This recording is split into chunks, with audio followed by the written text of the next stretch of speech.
अब रुक करते हैं फैसलाबाद का।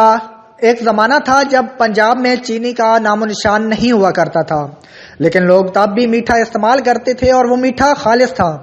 लहजे की मिठास के साथ साथ गन्ने के खालिस गुड़ से मीठा तैयार किया जाता था, जो हर तरह की स्वीट डिश में इस्तेमाल हुआ करता था।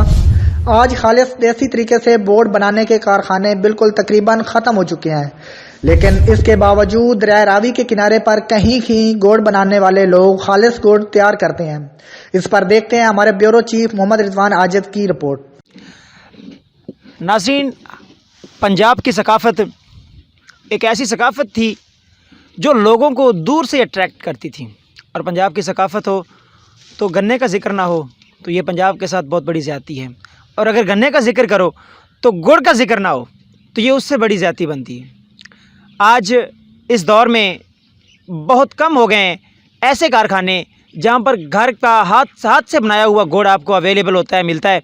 यहाँ पर हम आपको बताएंगे, दिखाएंगे कि ये हमारे कुछ दोस्त गुड़ बना रहे हैं। ये वो सौगात है पंजाब की जो खालिस आवाम के, खालिस आम बंदे के लिए बहुत ज़्यादा एक अट्रैक्टिव चीज़ है।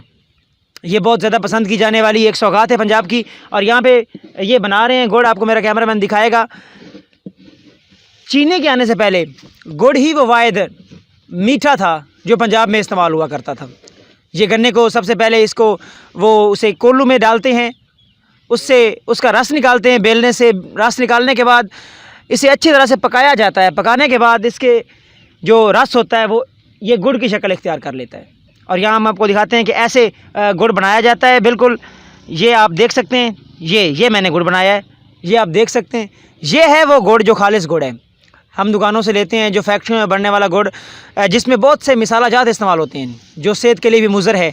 लेकिन यहाँ पे आपको खालिस और असल जो मिठास है, ना सिर्फ गुड़ की मिठास बल्कि लहजे की मिठास, पंजाब के देहाती इलाकों में आज भी कुछ लोग ऐसे मौजूद हैं जो आज भी ये मिठास लिए हुए फिरते हैं और लोगों को अपने दामन बिछाए हुए, अपनी पलकें बिछाए हुए अपनी मिठास जो है वो लोगों के लिए हाजिर लिए फिरते हैं।